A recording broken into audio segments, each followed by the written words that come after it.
آج کی اس نشست میں سورۃ الفاتحہ پہ کچھ گفتگو آپ کے گوش گزار کرنے کی کوشش کروں گا۔ آپ کی توجہ چند لمحوں کے لیے چاہوں گا، اللہ تعالیٰ میری زبان پر کلمۃ الحق جاری فرمائے۔ سورۃ الفاتحہ وہ بابرکت سورت ہے جو کہ مکہ المکرمہ میں حضور کے سینہ اطہر پہ نازل ہوئی۔ 7 آیات پر مشتمل یہ سورت اپنے دامن میں بہت سا نور رکھتی ہے، بلکہ قرآن مجید کی یہ واحد سورت ہے جو ایک بار نہیں 2 بار نازل ہوئی ہے۔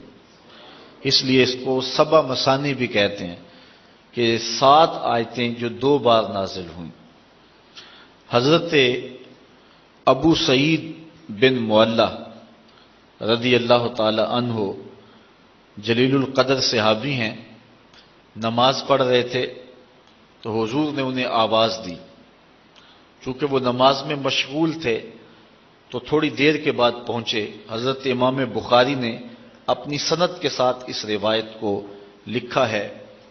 تھوڑی دیر کے بعد پہنچے تو آقا کریم نے فرمایا کہ میں نے تمہیں آواز دی اور تم نے آتے ہوئے دیر کیوں لگا دی؟ تو حضرت ابو سعید بن معلہ عرض کرنے لگے، حضور میں نماز پڑھ رہا تھا۔ تو آقا کریم علیہ السلام نے ارشاد فرمایا کہ تو نے اللہ کا کلام نہیں سنا؟ یا ایھا الذین آمنوا استجیبوا للہ وللرسول اذا دعاکم، اے ایمان والو جب تمہیں اللہ اور اس کا رسول پکارے تو ان کی پکار پہ لبیک کہا کرو۔ یہ سورہ انفال کی آیت نمبر 24 ہے، اور حکم ہے اہل ایمان کو کہ جب حضور آواز دیں تو تم نماز بھی پڑھ رہے ہو، نماز چھوڑ کے نبی کی پکار پہ لبیک کہتے ہوئے حاضر ہو جایا کرو۔ اور پھر صحابہ اس واقعہ کے بعد حاضر ہوتے تھے اور آقا کریم جو کام کہتے وہ کام کرتے، اور واپس آتے تو جہاں سے نماز چھوڑی ہوتی وہیں سے نماز شروع کرتے۔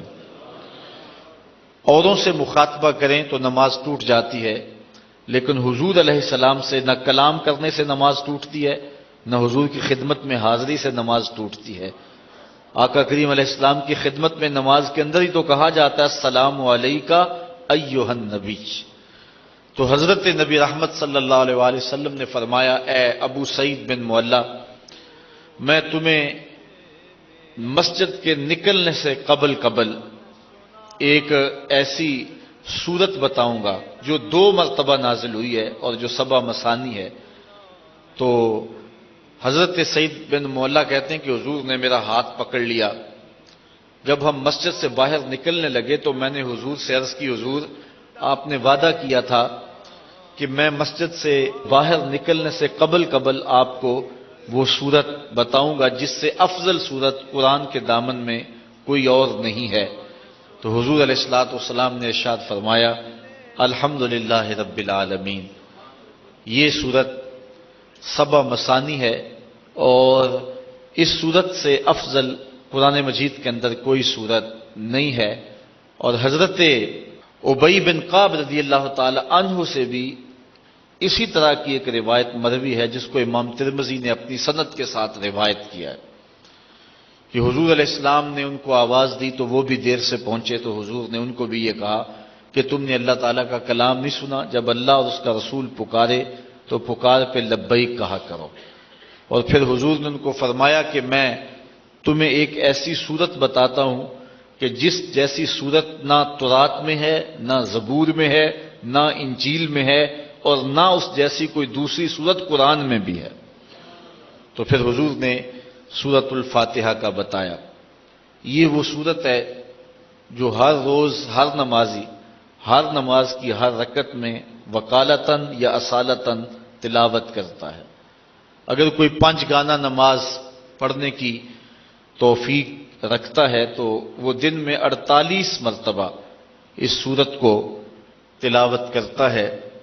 تو یہ وہ بابرکت سورت، یہ ہمیں کیا پیغام دیتی ہے؟ آج کی نشست میں ہم نے اس پہ مختصر گفتگو آپ کے گوش گزار کرنی ہے۔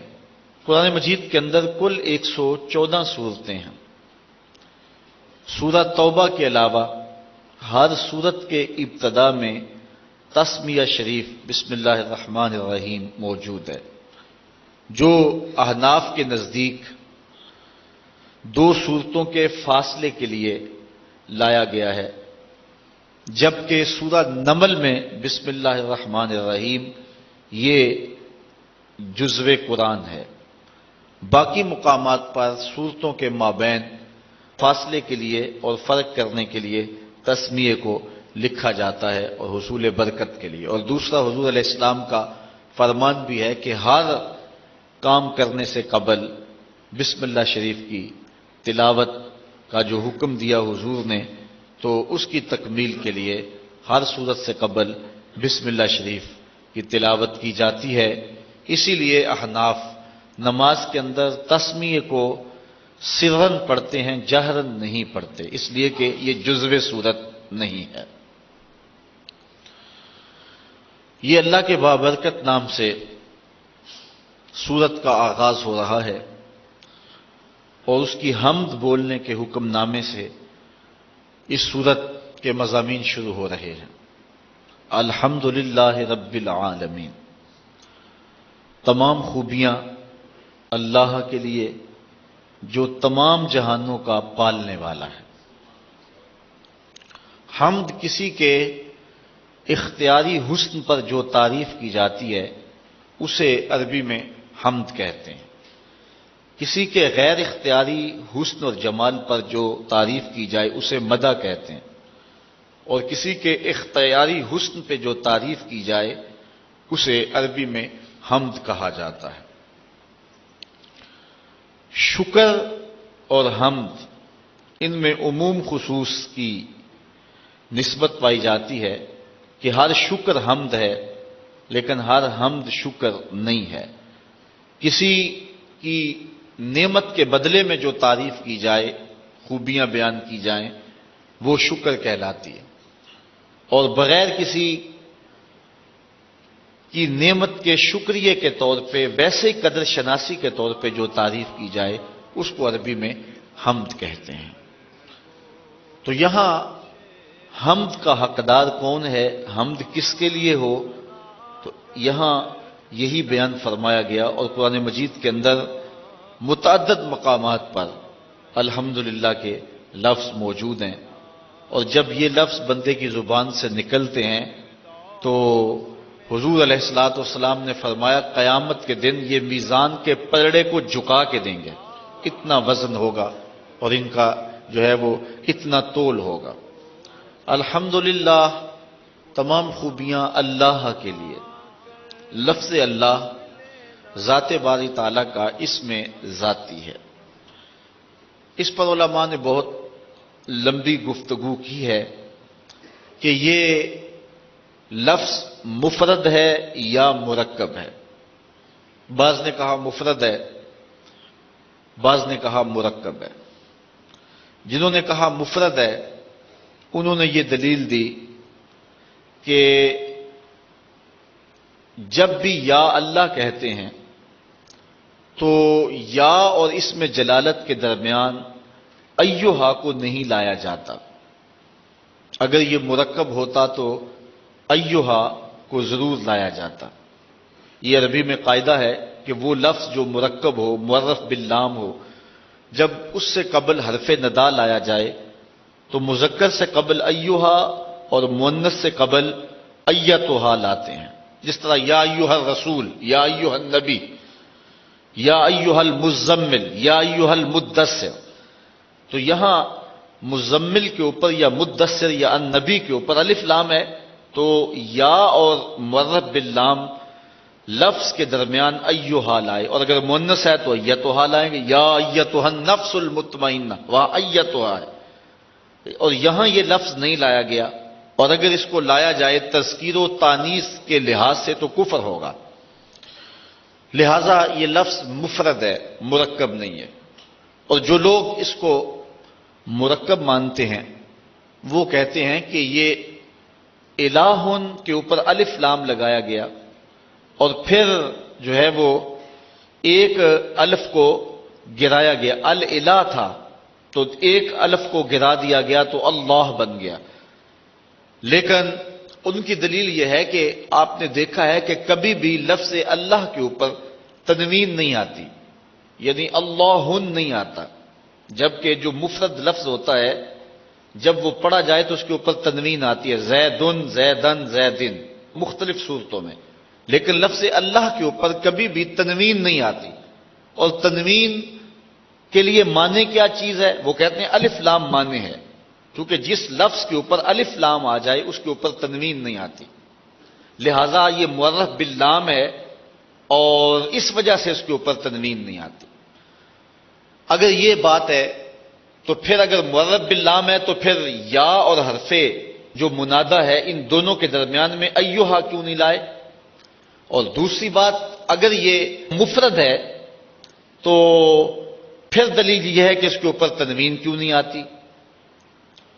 تو جس طرح اللہ کی ذات سمجھ میں نہیں آتی، اس کا اسم بھی سمجھ کی حدود سے بنا ہے۔ سیبویہ نے مرنے کے بعد کسی کو خواب میں اس کو دیکھا، اس سے ملاقات ہوئی، اس نے کہا کہ بتا تیرا حال مرنے کے بعد کیا ہوا؟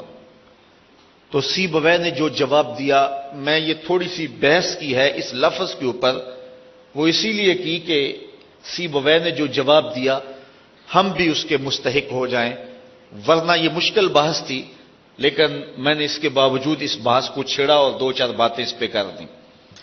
سیبویہ کہتا ہے میں ساری زندگی لفظوں کی کھال ادھیڑتا رہا اور بال کی کھال ادھیڑتا رہا، اور ساری زندگی میں لفظوں میں الجھا رہا، قرآن مجید کے معنی مطالب اس کی طرف میں نہ گیا اور میں لفظوں پر ہی ساری زندگی بحث کی۔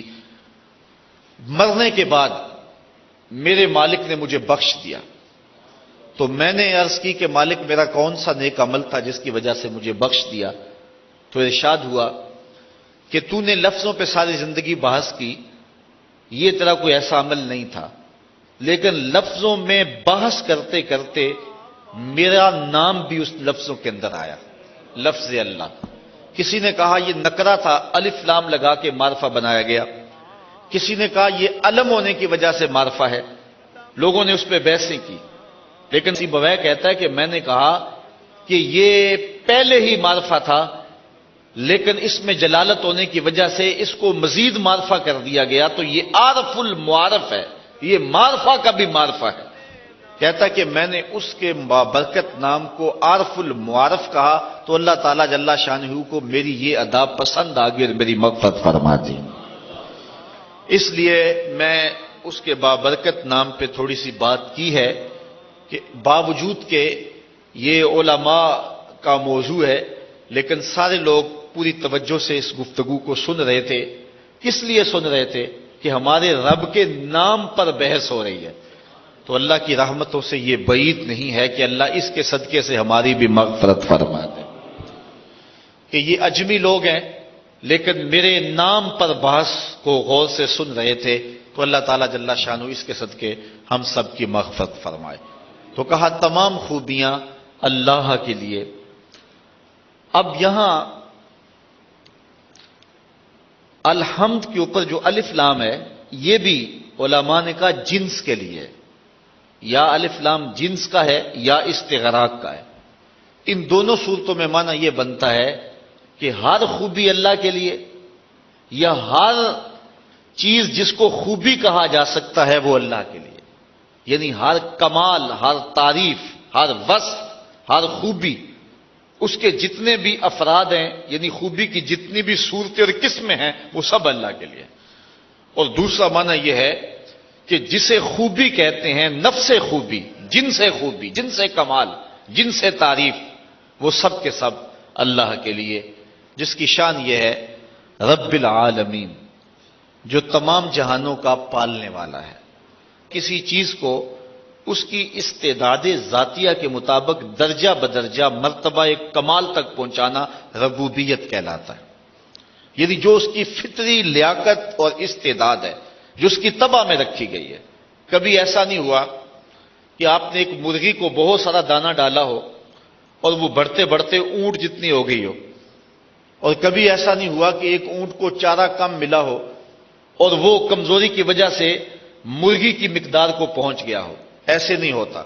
کبھی ایسے نہیں ہوا کہ آپ نے بہت زیادہ کھاد ڈالی اور ایک چھوٹا سا پودا گلاب کا وہ برگد کا درخت بن گیا ہو اور اتنا بڑا ہو گیا ہو، اور کبھی ایسا نہیں ہوا کہ ایک برگد کے پودے کو مناسب نمی اور نشو و نما اور اس کو پانی نصیب نہ ہوا ہو تو وہ بالکل چھوٹا رہ گیا ہو. جو جس کی استعداد ذاتیہ ہے اس کے مطابق ہی اس کی تربیت کی جاتی ہے. مرد کی تربیت مردانہ شان کے مطابق اور عورت کی تربیت اس کے مطابق. اس طرح جانور کی تربیت، درختوں کی تربیت، ہر شے کی جو استعداد ذاتیہ ہے اس کے مطابق تربیت کرنا، جو اس کی ضرورت ہے وہ اس کو بہم پہنچانا، اس کو ربوبیت کہتے ہیں. ایک بچہ پیدا ہوتا ہے، اس کا معدہ اتنا کمزور ہوتا ہے کہ وہ کوئی غذا برداشت نہیں کر سکتا، تو اللہ تعالیٰ جل شانہ نے اس کی اس عمر کے لیے ماں کی چھاتیوں کے اندر متوازن غذا دودھ کی صورت میں رکھی ہے. یہ اس کی ربوبیت کی شان ہے. اور آپ دیکھتے ہیں کہ بچہ ہر شے آ کے سیکھتا ہے. اس نے بولنا کیسے ہے، چلنا کیسے ہے، سمجھنا، یہ ساری چیزیں وہ دنیا پہ آ کے سیکھتا ہے. لیکن دودھ ماں کی چھاتی سے کشید کیسے کرنا ہے یہ بچہ سیکھ کر کے آتا ہے. یہ اللہ تعالیٰ جل شانہ اس کو جو ہے وہ پڑھا کر کے اس کو سکھا کر کے بھیجتا ہے. قرآن مجید میں ایک مقام پہ فرمایا وَهَدَيْنَاهُ النَّجْدَيْنِ، ہم نے اس کو دونوں گھاٹیاں دکھا دی. اور اس سے مفسرین فرماتے ہیں ماں کی چھاتیاں مراد ہیں کہ بچہ سیکھ کر کے آتا ہے. بطخ کے بچے کو تیرنا پہلے ہی آتا ہے، وہ دنیا پہ آ کر نہیں سیکھتا. اور مرغی کا بچہ جو ہے اس کے وظائف الگ ہے، وہ پانی میں نہیں جا سکتا ہے، تو اس کو اس کے مطابق تربیت دی. اور بطخ کے بچے کے پاؤں اس طرح چوڑے رکھے جس سے وہ پانی کو پیچھے دھکیل سکے. یہ اس کی استعداد ذاتیہ کے مطابق اس کی تربیت کی. جس کو چارہ چاہیے اس کو چارہ بہم پہنچایا، جس کو کھانا چاہیے اس کو کھانا بہم پہنچایا، جس کو دودھ چاہیے اس کو دودھ بہم پہنچایا. ایک پرندہ ہے جسے ہنس کہتے ہیں، وہ سچے موتی کھاتا ہے. آپ اگر جائیں نا پنساری کی دکان پہ اور اس کو کہو کہ مجھے 2-4 تولے دے دے تو ہو سکتا ہے سیالکوٹ سے ملے ہی نہ، گجرانوالا سے بھی نہ ملے. جو بالکل سچے جو ہے وہ موتی ہیں وہ عدم دستیاب ہو، ملے ہی نہ آپ کو، اور اگر وہ ملے بھی تو ہزاروں روپے تولے کے حساب سے ملیں گے. لیکن ہنس نامی پرندہ روز پیٹ بھر کے کھاتا ہے اور اللہ تعالیٰ اس کو روز مہیا فرماتا ہے. یہ اس کی شان ربوبیت ہے. یہ تو لوگ الجھ گئے ہیں، وہ توکل چھوڑ گئے ہوئے ہیں. وہ سمجھتے ہیں کہ شاید ہم اپنے رزق کو ہم نے خود اکٹھا کرنا ہے اور بھول گئے ہوئے ہیں. یہ رب کی ذمہ داری ہے، یہ اس کی شان ربوبیت ہے. جس کو جو چاہیے اس کو وہ بہم پہنچاتا ہے. ہمیں صرف اتنی ڈیوٹی ہے کہ ہم اسباب کی تلاش کریں، اس کے بعد جو کچھ ہے اس کے کرم پہ چھوڑ دیں. لیکن جو اس نے لکھا ہے اگر ہم فرض کرو اسباب بھی چھوڑ دیں پھر بھی جو قسمت میں ہے وہ مل کے رہے گا. حضرت شیخ سعدی شیرازی نے یہاں بڑی خوبصورت بات کی. آپ فرماتے ہیں کہ ایک شخص جا رہا تھا جنگل میں، اس نے ایک لومڑی کو دیکھا کہ جس کے پاؤں بھی نہیں ہیں ہاتھ بھی نہیں ہیں. تو اس نے کہا کہ اس کو رزق کیسے ملتا ہوگا. ساتھ ہی ایک درخت کے اوپر بیٹھ گیا. ایک شیر آیا، اس نے شکار کیا اور اس نے شکار کھایا اور پس خوردہ چھوڑ کے چلا گیا. یہ لومڑی رینگتی رینگتی پہنچی اور پہنچ کر کے اس نے جو ہے وہ بچا کھچا کھایا اور اپنا پیٹ بھر لیا. یہ جا کے ایک غار میں بیٹھ گیا کہ جب لومڑی کو جس کے ہاتھ بھی نہیں ہیں پاؤں بھی نہیں ہیں اللہ تعالیٰ نے اس کے رزق کا وسیلہ بھی قائم کر دیا، تو جو میری قسمت کا لکھا ہے وہ بھی مجھے مل جائے گا تو میں محنت کیوں کرتا پھرتا ہوں. تو وہ جا کے ایک غار میں بیٹھ گیا. ایک آدھا وقت تو فاقہ کاٹا. جب بھوک سے نڈال ہوا تو آواز آئی ہاتف سے، اے بندے میں تیرا بھی رب ہوں لیکن لومڑی نہ بن شیر بن، خود بھی کھا اور اوروں کو بھی کھلا. ہمیں حکم ہے کہ ہم اسباب پر نظر رکھیں لیکن حقیقی نظر ہماری جو ہے وہ مسبب پر ہونی چاہیے. ہم ایسا نہ ہو کہ رزق کی تلاش میں رازق کو چھوڑ دیں اور ہم اس دنیا کو مقصود بنا لیں. اللہ تعالیٰ نے ان لوگوں کی مذمت کی ہے جن کا اوڑھنا بچھونا دنیا ہے. ارشاد فرمایا کہ جو ہے وہ لوگ الذی جمع مالا وعددہ یحسب ان مالہ اخلدہ کلا لینبذن فی الحطمہ وما ادراک ما الحطمہ نار اللہ الموقدۃ التی تطلع علی الافئدہ. وہ جو مال جمع کرتا رہتا اور گنتا رہتا ہے اور پھر یہ خیال کرتا ہے کہ میرا مال مجھ کو لافانی کر دے گا. اللہ تعالیٰ فرماتا ہے ہم اس کو پکڑ کے بڑی آگ میں ڈالیں گے اور وہ بڑی آگ کیسی ہے؟ اللہ فرماتا ہے کہ وہ میری جلائی ہوئی آگ ہے، اور وہ ایسی سخت آگ ہے کہ جو دل بھی کھا جائے گی، کلیجے بھی چاٹ جائے گی۔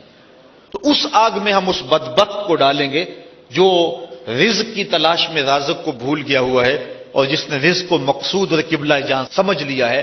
اور آج ہماری پریشانیاں، ہمارے دکھ اور اذیتیں یہ ہے کہ ہم بھول گئے ہیں، ہمارا توکل کمزور ہو گیا۔ اگر اللہ پہ توکل پختہ ہو تو کوئی مسئلہ نہیں، وہ رب العالمین ہے، تمام مخلوقات کا رب ہے۔ یہاں رب کا لفظ جو ہے وہ واحد ہے، عالمین جمع ہے۔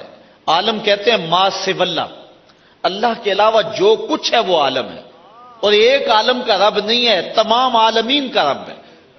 پرندوں کا بھی رب وہی ہے، درندوں کا رب بھی وہی ہے، چوپایوں کا رب بھی وہی ہے، چڑیوں کا رب بھی وہی ہے، جو پانی میں تیرنے والے، زمین پہ رینگنے والے، ہواؤں میں اڑنے والے، حتیٰ کہ آگ کے اندر پرورش پانے والے، اور انسانوں، جانوروں، حیوانوں، بہائم، ہر ایک کا رب وہی ہے۔ تمام کائنات کو برابر دے رہا ہے، کوئی مانتا اسے بھی دے رہا ہے اور جو نہیں مانتا اسے بھی دے رہا ہے۔ یہاں وہ رب المسلمین نہیں کہا کہ مسلمانوں کا رب ہے، یہ بھی نہیں کہا کہ انسانوں کا رب ہے، یہ بھی نہیں کہا کہ فرما برداروں اور متیوں کا رب ہے، کہا وہ تمام عالم کا رب ہے، کائنات کی ہر شے کا رب وہی ایک اللہ ہے جو کہ تمام تعریفوں کا حقدار ہے، اور تمام مدح و ستائش اور حمد و توصیف جس کے لائق ہے۔ وہ ایک سب کا خالق ہے اور سب کا رازق ہے اور سب کا رب ہے، اور اسی کو زیبا ہے کہ وہ سب کو رزق دے، ماننے والوں کو بھی دے رہا ہے، نہ ماننے والوں کو بھی دے رہا ہے، جو نہیں مانتے ان کو بھی دے رہا ہے، بلکہ ان کو زیادہ دے رہا ہے۔ بلکہ ایک حدیث میں آتا ہے کہ اگر مسلمانوں کی دل شکنی کا لحاظ اور خیال نہ ہو تو کافروں کے گھروں کی سیڑھیاں جو ہیں وہ سونے چاندی کی بنا ڈالوں، اتنا ان کو دوں۔ لیکن یہ کہیں گے ہمیں تو زیادہ ہی رگڑ دیا گیا، کافر کو بخشے حور و قصور، اور مومن کے لیے فقط وعدہ ہو، پہلے شکوہ کر دیا گیا، پھر تو اور زیادہ شکوہ کریں گے۔ لیکن وہ ہر ایک کا مالک ہے، جو نہیں مانتا اسے بھی دے رہا ہے، جو مانتا اسے بھی دے رہا ہے، جو اس کے حضور سجدہ ریز نہیں ہوتا رب اس کا بھی ہے، اور جو اس کے حضور پانچوں وقت سجدہ ریز ہوتا ہے رب اس کا بھی ہے۔ کبھی سورج کو نہیں کہا یہ میرے نافرمانوں کا گھر ہے، اس کے گھر میں روشنی نہ بکھیرنا، یہ مجھے سجدہ نہیں کرتا، ہوا تو اس گھر میں آکسیجن نہ پہنچانا۔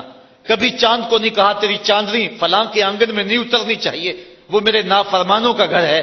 کہا جس طرح با یزید کے گھر میں روشنی کرتا سورج، اس گناہگار کے گھر میں بھی ایسے ہی کرنی ہے، چاہے گناہگار ہے لیکن میں اس کا بھی اسی طرح رب ہوں جس طرح با یزید بستامی کا رب ہوں۔ اب تھوڑا سا ایک اور اس پہ نکتہ سمجھنے کی کوشش کیجئے۔ عالمین اتنے ہیں اور رب ایک ہے، یہاں رب کا لفظ واحد ہے اور عالمین بہت سارے ہیں۔ یہاں یہ بات عقیدے کی سمجھ میں آتی ہے کہ ایک رب کے کئی عالم ہو سکتے ہیں، یعنی کئی عالمین کا ایک رب ہو سکتا ہے، ایک باپ کے کئی بیٹے ہو سکتے ہیں، اور ایک شوہر کی کئی بیویاں ہو سکتی ہیں، ایک آقا کے کئی غلام ہو سکتے ہیں، اور ایک رب کے کئی بندے ہو سکتے ہیں، لیکن ایک بندے کے کئی رب نہیں ہو سکتے، ایک بیوی کے کئی شوہر نہیں ہو سکتے، اور ایک غلام کے کئی آقا نہیں ہو سکتے ہیں۔ یہ شان ہے کیونکہ ایک رب کے کئی مملوک اور کئی مربوب ہو سکتے ہیں، وہ سب پر کرم نوازی فرمائے، لیکن ایک مربوب کے کئی رب نہیں ہو سکتے۔ اور دوسری بات یہاں سمجھنے میں یہ آتی ہے کہ وہ ایک رب ہو کے سب کو برابر دے رہا ہے اور سب پہ کرم فرما رہا ہے اور سب کو نواز رہا ہے، اور ہر بندہ یہ سمجھتا ہے کہ جتنا فضل میرے پہ ہو رہا ہے شاید دنیا کے اوپر میں ہی اس کا بندہ ہوں، یعنی اتنا کرم، اتنا فضل ایک ایک بندے پہ۔ انسان ذرا غور کرے، اس کے اندر کے سسٹم، اس کا نظام زندگی، اس کو دیے جانے والی عزتیں، اس کو شہرت، وقار، اس کو دولتیں، اس کی اولادیں، یہ کیا کیا ایک شخص کو دیا گیا ہے، اور ایک رب نے سب کو دیا ہے۔ اس کے کئی بندے ہیں لیکن اس کے باوجود کسی کو کمی نہیں چھوڑی، ہر ایک کو بہم آکسیجن پہنچ رہی ہے، ہر ایک کو ہوائیں پہنچ رہی ہیں، ہر ایک کو سورج کی کرنیں مل رہی ہیں، ہر ایک کو چاندنی میسر آ رہی ہے، رزق کے دروازے پہ خیرات بانٹ رہا ہے ہر ایک کو۔ اس کے کئی بندے ہیں لیکن اس نے کسی کے لیے کمی نہیں چھوڑی، اور بندے کا کوئی دوسرا رب نہیں تھا، لیکن بندے کا انداز یہ ہے جس طرح اس کے کئی رب ہوں اور وہ اس کے حضور سجدہ کرنے نہیں جاتا، اس کو فرصت نہیں ملتی۔ ایک رب کے کئی مملوک ہیں، ایک رب کے کئی مربوب ہیں، لیکن اس نے کسر نہیں چھوڑی، اور ایک بندے کے کئی رب نہیں ہیں، لیکن اس کا جو انداز ہے وہ کتنا بیگانگی والا ہے۔ تو کہا الحمدللہ رب العالمین۔ بات آگے بڑھائیے، الرحمن الرحیم، وہ تمام جہانوں کو جو خیرات دے رہا ہے، تمام جہانوں کی جھولیاں بھر رہا ہے۔ وہ کیوں بھر رہا ہے؟ مجبور نہیں ہے، کسی احسان کے بدلے میں نہیں دے رہا، مستقبل میں بندوں کی ضرورت نہیں ہے، تو پھر اتنے بندوں کو، اتنی مخلوقات کو، جس میں جن بھی ہیں، جس میں حشرات الارض بھی ہیں، چوپائے بھی ہیں، اتنا کیوں نواز رہا ہے؟ اتنا نواز رہا ہے، کیوں نواز رہا ہے؟ کوئی غرض ہے نہیں، کوئی مقصد ہے نہیں۔ الرحمن الرحیم، محض اپنی رحمت سے کرم فرما رہا ہے۔ رحمت اللہ تعالیٰ جل شانہ کی مخلوق پر شفقت ہے، اس شفقت کے سبب اللہ تعالیٰ جل شانہ پوری مخلوق کو نواز رہا ہے۔ رحمان اور رحیم یہ دونوں مبالغے کے صیغے ہیں، اور اللہ تعالیٰ جل شانہ کی رحمت عمیم کا تذکرہ ہے۔ رحمان میں زیادہ جو ہے وہ رحمتوں کا ذکر ہے، یہ زیادہ مبالغہ رحیم سے، اور اسی لیے کسی شخص کے لیے رحمان کا لفظ نہیں بولا جا سکتا۔ عبد الرحیم کو اگر رحیم کہہ لیں تو گزارا ہوگا، لیکن عبد الرحمان کو رحمان نہیں کہہ سکتے، کیونکہ رحمان اس کی ایسی صفت ہے کہ جو اس کے علاوہ کسی اور میں نہیں پائی جا سکتی۔ رحیم کا لفظ اس نے اپنے نبی علیہ السلام کے لیے بھی بولا ہے، بالمومنین رؤوف الرحیم، لیکن رحمان کا لفظ اللہ تعالیٰ کے علاوہ کسی اور کے لیے مستعمل نہیں ہوگا۔ یہ اس کی ایسی صفات پر مشتمل ہے کہ جو اسی کا خاصہ ہیں، اور اس کے علاوہ کسی بندے کے اندر، کسی اور مخلوق کے اندر، اور کسی اور ذات کے اندر جو ہیں وہ ممکن نہیں ہے۔ اب اللہ تعالیٰ جل شانہ کی رحمتوں کا ذکر کیا گیا، لیکن رحمتوں کا ذکر کرنے کے متصل بعد اس نے اپنی مملکت اور حکومت کا ذکر بھی کیا۔ مالک یوم الدین، وہ رب جو رحمان بھی ہے، وہ رب جو رحیم بھی ہے۔ بندہ کہیں رحمتوں سے دھوکے میں نہ آ جائے اور بدعملی کا شکار نہ ہو جائے۔ جو رب رحمان بھی ہے، جو رب رحیم بھی ہے، اس کی یہ شان بھی ہے کہ جزا کے دن کا مالک بھی وہی رب ہے۔ وہ دن جو 50,000 سال پہ مشتمل دن ہوگا، جس دن اللہ کا آخری اور ٹل فیصلہ آئے گا، جس فیصلے کے بعد کوئی فیصلہ نہیں ہوگا، نہ کوئی اپیل ہو سکے گی۔ یہاں تو سول کورٹ سے سیشن کورٹ میں، وہاں سے جو ہے وہ ہائی کورٹ میں، وہاں سے سپریم کورٹ میں چلے جاتے ہیں، لیکن وہ آخری فیصلہ ہوگا، اس کے بعد کوئی کورٹ نہیں ہے، اور نہ کوئی دن ہے اس کے بعد۔ جو فیصلہ ہوگا وہ ٹل ہوگا اور وہ طے ہوگا۔ اس لیے بندے کو ساتھ ڈرایا بھی گیا ہے، کیونکہ ایمان خوف اور امید کی کیفیت کے درمیان۔ حضرت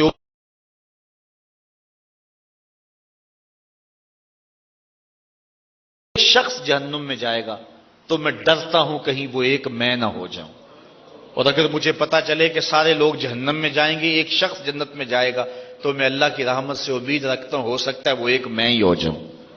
یہ شاہ عبد الحق محدث دہلوی نے تمہید الایمان میں لکھا ہے، ایمان کی یہ کیفیت ہونی چاہیے، کرم دی آس ہے مینوں تے نالے ڈر بھی آندا ہے۔ رحمان اور رحیم صفت کا ذکر کرتے ہی ساتھ کہہ دیا مالک یوم الدین، جزا کے دن کا مالک بھی وہی رب ہے، یعنی قیامت کے دن کا مالک بھی وہی رب ہے جو 50,000 سال پہ مشتمل۔ یہاں ایک نکتہ آپ کی گوش گزار کرنا چاہتا ہوں، اور یقیناً آپ اس سے حظ اور لطف حاصل کریں گے، اور اگر اس پہ تدبر کر لیا جائے تو بڑے اختلافات مٹائے جا سکتے ہیں۔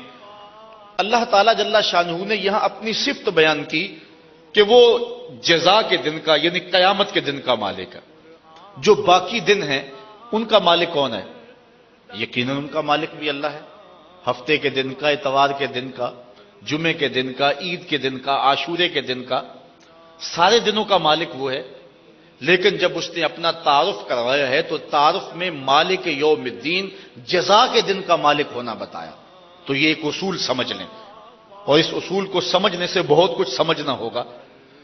جب کسی شخص کا تعارف کروایا جاتا ہے تو اس کی عظمت کا بڑا حوالہ بطور تعارف پیش کیا جاتا ہے، اگرچہ اس کے تعارف کے اور بھی بہت سارے حوالے ہوں، لیکن جب تعارف کسی کا کروایا جائے اور وہ تعارف عظمت والا ہو تو پھر اس کی عظمت کا بڑا حوالہ جو ہے وہ پیش کیا جاتا ہے۔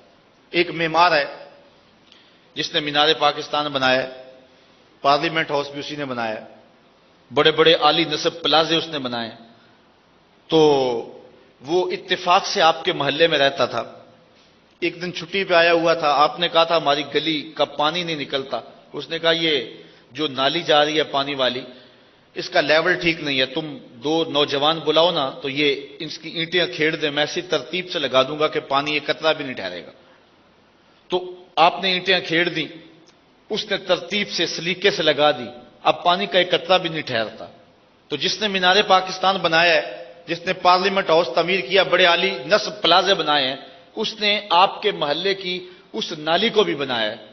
اب کسی فورم پہ اس کا اگر یہ تعارف کروائیں کہ جناب اب آپ کے سامنے وہ معمار تشریف لاتے ہیں جو فلاں شہر کے فلاں محلے کی فلاں گلی کی گندی نالی بنانے والے ہیں، تو مجھے بتاؤ جس نے تعارف کروایا اس نے جھوٹ بولا یا سچ بولا؟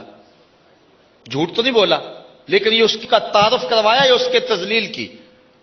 بولا بھی سچ لیکن اس کی تذلیل کر کے رکھ دی، کیونکہ اس کا جب تعارف کروانا تھا تو اس کی عظمت کا بڑا حوالہ پیش کرنا چاہیے تھا۔ اگر کوئی میرا شخص یہ تعارف کروائے کہ اب آپ کے سامنے خطاب کرنے کے لیے وہ شخص آتا ہے کہ جو الحمدللہ پرائمری پاس ہے، تو اس میں کوئی شک ہے؟ لیکن میں کہوں گا کہ میری دوسری ڈگریاں تمہیں نظر نہیں آتی؟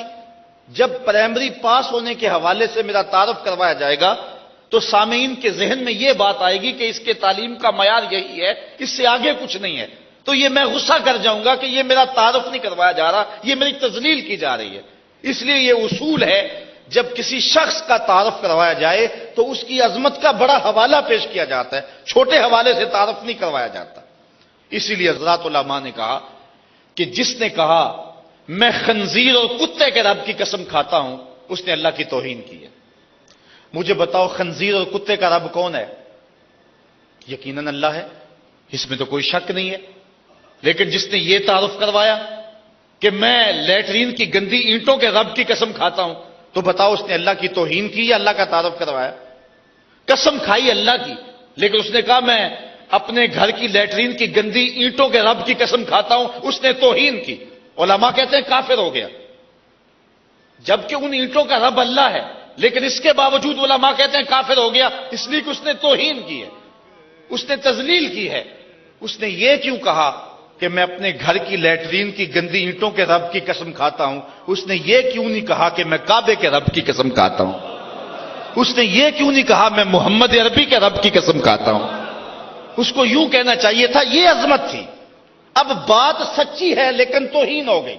اس نقطے کو سمجھنا، بہت سارے مسائل آپ حل کر لیں گے اس ایک نقطے سے کہ کسی کا تعارف جب کروایا جائے اس کی عظمت کا بڑا حوالہ پیش کیا جاتا ہے۔ یہاں یہ نہیں کہا منگل کے رب کی قسم، یہاں یہ نہیں کہا کہ رحمان اور رحیم وہ ہے جو جمعرات کا رب ہے، جو اتوار اور پیر کا رب ہے، نہیں، بلکہ کہا جو جزا کے دن کا رب ہے۔ جب تعارف کروایا گیا تو عظمت کا بڑا حوالہ پیش کیا گیا، جو سب سے بڑا دن تھا اس کا تعارف کروایا گیا۔ اب اس نقطے کو ذہن میں اگر آپ بٹھا چکے ہیں تو میں تھوڑا سا اس دور میں جو فتنے مچے ہوئے ہیں ان کی طرف آؤں۔ اگر کوئی کہتا ہے کہ حضور بشر ہیں تو وہ جھوٹ نہیں بولتا، بولتا سچ ہی ہے، اس میں کوئی شک نہیں کہ حضور بشر ہیں، یقیناً بشر ہیں، لیکن حضور کا تعارف بشریت سے کرواتے ہو؟ بشر تو گلیوں میں گھومتے پھرتے ہیں، جب محبوب کا تعارف کرنا ہے تو امام الانبیاء کے حوالے سے کرواؤ، بشریت سے تعارف نہیں کراؤ گے، نبیوں کی امامت سے کرواؤ گے۔ اگر کوئی شخص میرا تعارف یہ کرواتا ہے کہ پرائمری پاس مولوی صاحب خطاب کرنے آتے ہیں، تو بتاؤ میں اپنی عزت سمجھوں گا یا اپنی توہین سمجھوں گا؟ میں سمجھوں گا بول سچ رہا ہے لیکن مجھے ڈیگریڈ کرنا چاہتا ہے، میری تذلیل کرنا چاہتا ہے، اس کے دل میں میرے لیے کھوٹ ہے۔ جو شخص بشریت سے حضور کی تعارف کرواتا ہے، بشر تو ابو جہل بھی ہے۔ تو یہاں مجھے خطیب الاسلام علیہ رحمہ کا ایک جملہ یاد آیا، جو میں گھنٹہ بھی تقریر کروں اس موضوع پہ تو وہ ایک جملہ ہی بھاری ہے۔ فرمایا کرتے تھے تو نے حلیمہ کی بکریوں کے پیچھے پیچھے دیکھا، سدرہ پر جبریل کے آگے آگے نہیں دیکھا۔ اور اقبال کہتے ہیں کہ تو نے یوسف کو کنویں میں دیکھا تو کیا دیکھا، تو نے یوسف کو کنویں میں دیکھا تو کیا دیکھا، ارے ناداں جو مطلق تھا مقید کر دیا تو نے، تو ابھی تک کنویں میں دیکھ رہا ہے، وہ مصر کے تخت کا مالک بھی بنا ہوا ہے۔ تو دیکھنے والی نظر کنویں میں دیکھ رہی ہے، لیکن محبت والے مصر کے تخت پہ بیٹھا ہوا دیکھ رہے ہیں.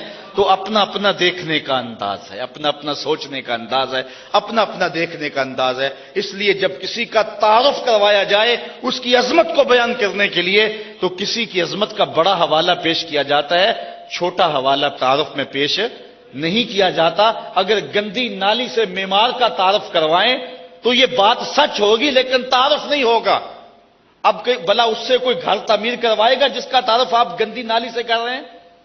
اگر کوئی معمار کا یہ یہاں کسی فورم پہ تعارف کروا رہا ہے، یہ جی ہماری گلی کی گندی نالی بنانے والا معمار ہے، اس سے کوئی پلازا بنوائے گا؟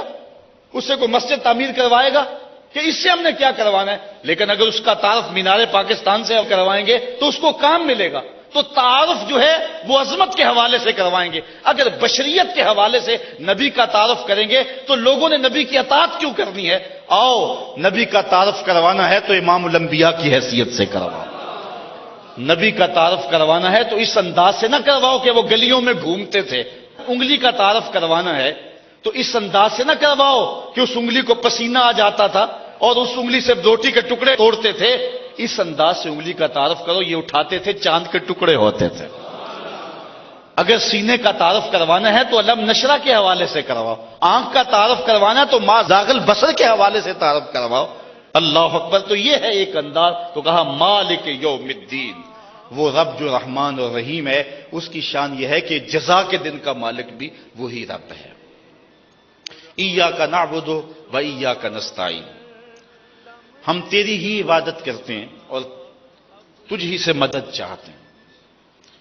اللہ اکبر. یہاں ایاکا کو مقدم کرنے سے حسر پیدا ہوا، اور حسر کا معنی اگر ہوتا نا نعبد و ایاکا، جس طرح کہ عربی میں ضابطہ ہے پہلے فعل آتا ہے اور مفعول بعد میں آتا ہے، لیکن یہاں ایاکا جو مفعول ہے اس کو پہلے لایا گیا، حسر پیدا ہو گیا. ورنہ ہوتا ہم تیری عبادت کرتے ہیں. اب اس کا معنی ہوا ہم تیری ہی عبادت کرتے ہیں. دوسرا نقطہ علماء نے یہاں یہ بیان کیا ہے کہ عبادت اپنی کا ذکر بعد میں کیا، پہلے اس کا ذکر کیا. تیری ہی ہم عبادت کرتے ہیں. تو کہتے ہیں عبادت کا مزہ یہ ہے کہ جو عابد ہے وہ عبادت میں اپنے آپ کو بھی بھول جائے. تیرے ہندیاں سندیاں محبوبہ، میں کافر ہوں جے میں ہوں، وہ اپنے آپ کو بھی بھول جائے. یہ ہے مزہ اور یہ ہے لطف عبادت کا. وَإِيَّاكَ نَسْتَعِينُ، اور تجھ ہی سے ہم مدد مانگتے ہیں. استعانت بھی اللہ سے چاہتے ہیں اور عبادت بھی ہم اسی کے کرتے ہیں. اللہ کے علاوہ کسی کے لیے عبادت جائز نہیں ہے. حتیٰ کہ تہیت کا سجدہ پچھلی شریعتوں میں جائز تھا، ہمارے لیے وہ بھی جائز نہیں ہے. حضور علیہ السلام تشریف لائے. ایک صحابی نے عرض کی حضور میرا اونٹ دیوانہ ہو گیا، اور اونٹ جب پاگل ہو جائے تو بڑا نقصان کرتا ہے. حضور اس کے ساتھ چل پڑے. صحابہ کہتے ہیں ہم بھی ساتھ چل پڑے. حضور کو جب اونٹ نے دیکھا تو بھاگنے لگا حضور کی سمت. ہم ڈر گئے کوئی نقصان نہ پہنچا دے. لیکن ہم نے پھر منظر اپنی آنکھوں سے کیا دیکھا کہ اس نے آ کے حضور کے قدموں میں سجدہ کر دیا. تو ہم نے عرض کی نحن احق ان نسجد للنبی صلی اللہ علیہ وسلم، حضور ہمارا بھی جی چاہتا ہے ہم آپ کو سجدہ کریں. یہ اونٹ ہو کے سجدہ کر رہا ہے، سجدہ عبادت نہیں، سجدہ تعظیم. تو ہم بھی آپ کو سجدہ کریں، ہمارا بھی جی چاہتا ہے. تو آقا کریم علیہ السلام نے ارشاد فرمایا میری شریعت میں اگر سجدہ جائز ہوتا تو میں بیوی کو حکم دیتا کہ وہ شوہر کو سجدہ کیا کرے، لیکن میری شریعت میں سجدہ جائز نہیں ہے. تو تحیت کے طور پہ بھی اس شریعت میں سجدہ جائز نہیں ہے. اسی طرح استعانت، مدد مانگنا، وہ بھی اللہ سے مانگیں گے، پکاریں گے اسے، اسی کے حضور ہم دستے طلب دراز کریں گے. لیکن اگر انبیاء کو، اولیاء کو، بزرگوں کو بطور وسیلہ بنائیں اور اللہ سے مانگے تو اس میں بھی کوئی فرق نہیں، یہ بھی اللہ سے ہی مانگنا ہے. اور اس کی تعلیم حضور نے خود دی ہے.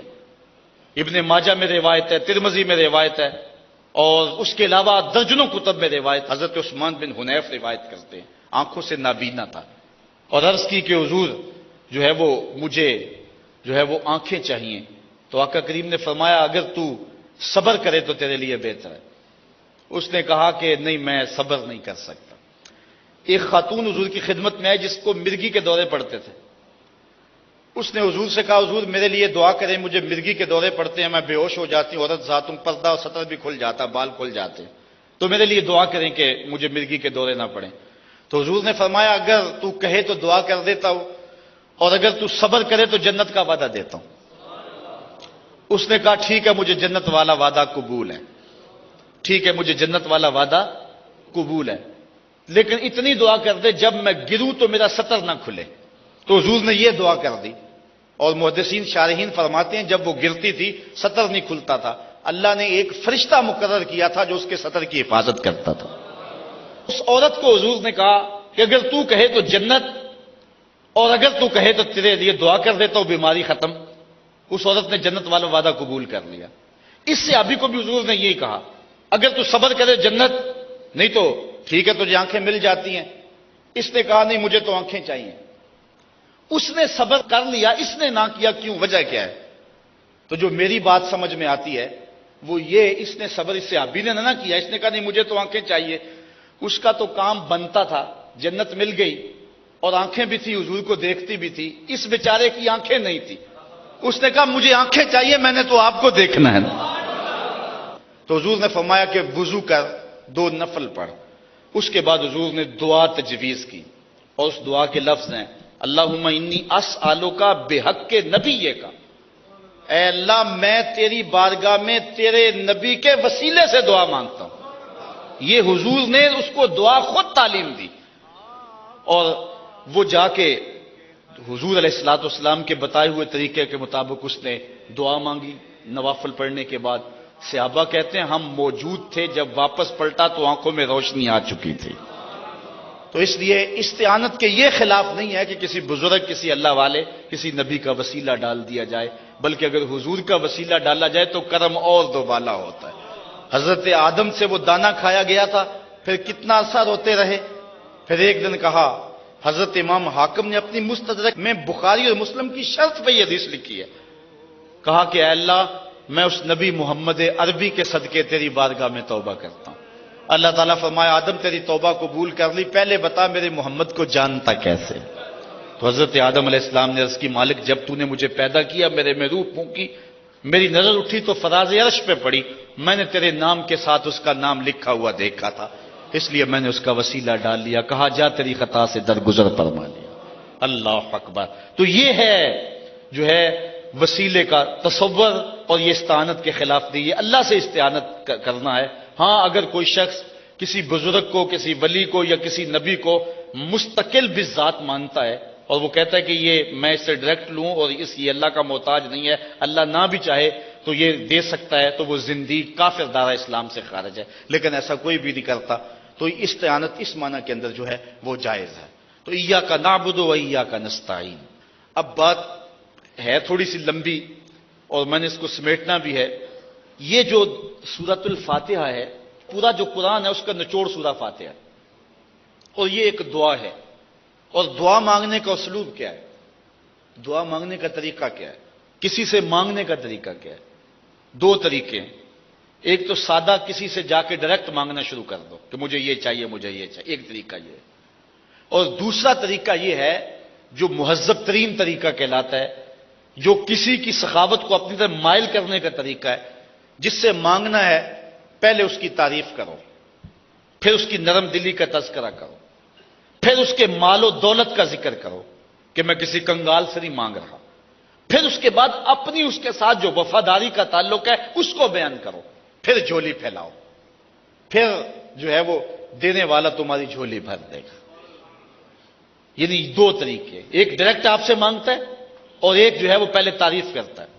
دوسرا طریقہ, اب یہاں دوسرا طریقہ اپنایا گیا جو مہذب ترین طریقہ ہے. اس سے مانگنا چاہا بندے نے, مانگ آگے رہا ہے جا کے اہدنا الصراط المستقیم, لیکن پہلے کہا الحمدللہ رب العالمین, پہلے تعریف کی, پھر رحمتوں کا تذکرہ کیا, الرحمن الرحیم, جس سے مانگ رہا ہوں وہ رحیم بھی ہے اور رحمان بھی ہے. پھر کہا مالک یوم الدین, کسی کنگال سے نہیں مانگ رہا, اس کے خزانے اتنے ہیں, اس کی حکومت اور سلطنت اتنی ہے کہ یہ دنیا تو یہ دنیا رہی, اس دنیا پہ بھی قبضہ اسی کا ہے. پھر اس کے بعد اپنی وفاداری بیان کی, ایاک نعبد و ایاک نستعین, ہم عبادت بھی تیری کرتے ہیں اور استعانت بھی تجھی سے طلب کرتے ہیں, مانگتے بھی تجھی سے.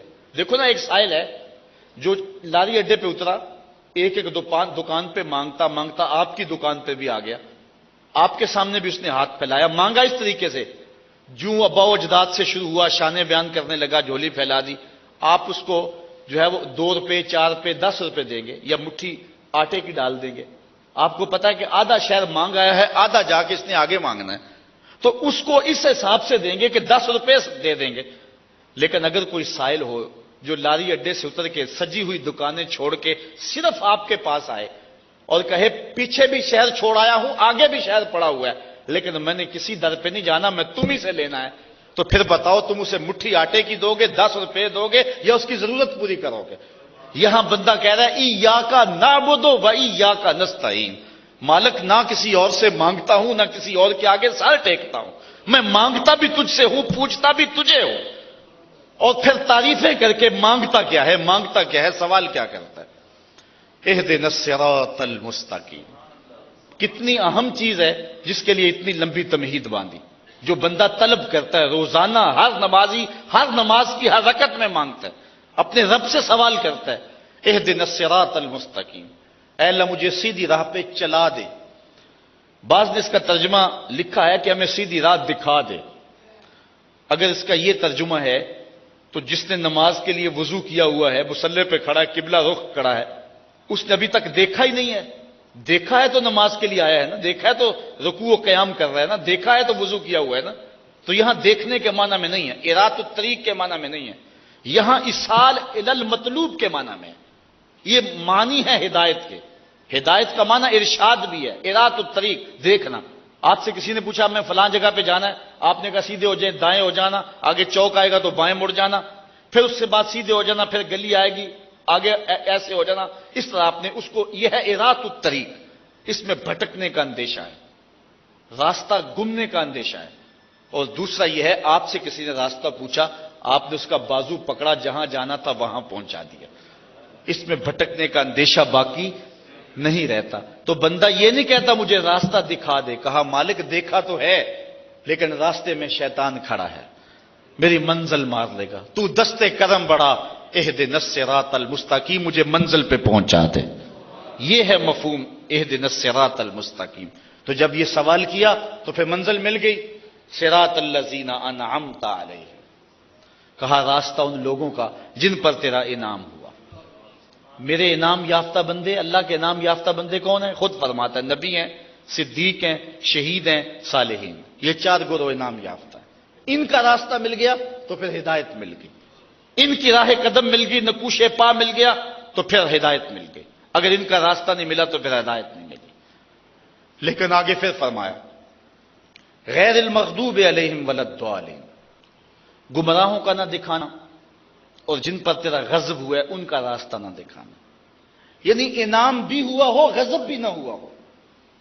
یعنی دنیا کے لوگ دنیا کو انعام سمجھتے ہیں نا، فرعون پہ انعام تو ہوا ہے نا، حکومت ملی، تخت و تاج ملے، کیا کچھ ملا، لیکن ساتھ اللہ کا غضب بھی ہوا ہے، قہر بھی ہوا ہے۔ نمرود پہ، حامان پہ، قارون پہ کرم تو ہوا ہے لیکن ساتھ قہر اور غضب بھی ہوا ہے۔ دنیا کے اوپر کتنے لوگ ہیں جنہوں تخت و تاج مل جاتا تو وہ کہتے ہیں ہمارے پہ اللہ راضی نہ ہوتا تو ہمیں یہ تخت و تاج کیسے ملتے، یہ اللہ کی رضا کی دلیل ہے۔ انعام ہے ایک دنیاوی اعتبار سے لیکن ساتھ قہر و غضب بھی ہے۔ تو کہا مالک ان کا راستہ دکھا جن پہ انعام ہوا ہو لیکن قہر و غضب بھی نہ ہوا ہو۔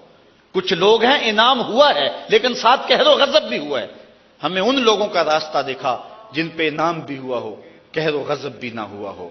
اللہ اکبر۔ حضرت امام ترمذی نے اپنی سند سے روایت لکھی ہے کہ غیر المغضوب سے مراد یہودی ہیں اور ضالین سے مراد جو ہیں وہ عیسائی ہیں۔ نہ یہودیوں کا راستہ دکھا نہ عیسائیوں کا راستہ دکھا، ہمیں اسلام کا راستہ دکھا دے، راستے پہ چلا دے جو اسلام کی راہ ہے۔ اور ایک معنی یہ ہے کہ مغضوب علیہ سے مراد جن پر اللہ کا غضب ہوا ہے وہ مشرکین ہیں، اور جو ضالین ہیں وہ منافق ہیں جنہوں نے ہدایت کو دیکھ کے پھر پھسل گئے۔ تو نہ منافقوں کے راستے پہ چلا نہ مشرکوں کے راستے پہ، بلکہ ہمیں اسلام کی راہ پہ چلا دے۔ جب یہ اللہ کے حضور مانگ لیا، یہ مطالبہ کر لیا اور ہر روز مانگ لیا۔ اچھا یہاں ایک اور بات ہے کہ جس چیز کو، جس شخص کو پہلے ہی منزل نصیب ہے، بالخصوص حضور کی ذات ہے، آقا کریم علیہ السلام کی ذات والا صفات ہے، حضور تو سیدھی راہ پہ چلے ہیں، لوگوں کو چلا رہے ہیں اور گامزن ہے منزل پہ، تو پھر اس کا معنی کیا ہوگا؟ حضور بھی یہی دعا مانگتے ہیں روز۔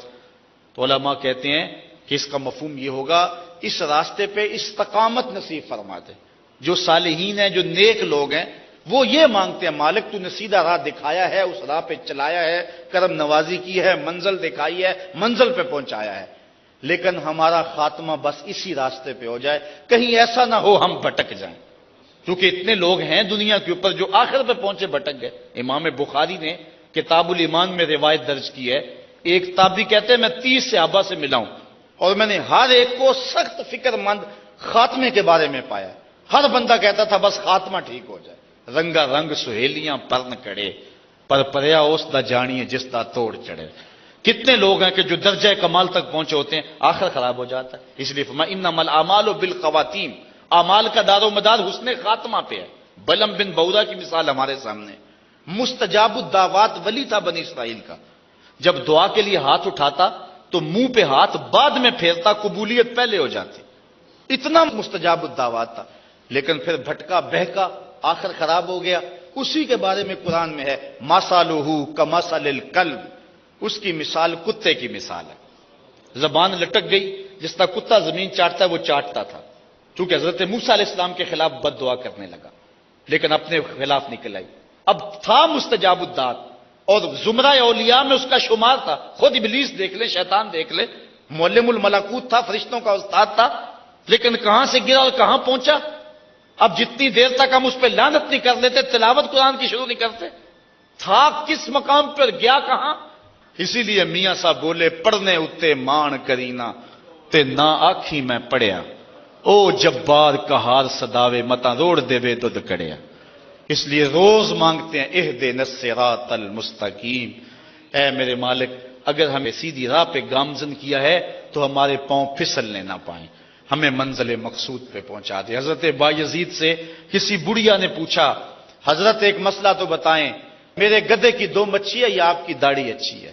تو بایزید بستامی روئے، فرمانے لگے بڑھیا تیرے سوال کا جواب فی الحال میرے پاس نہیں ہے، ابھی زندگی کی سانسیں باقی ہیں، پتہ نہیں کیا بنے گا۔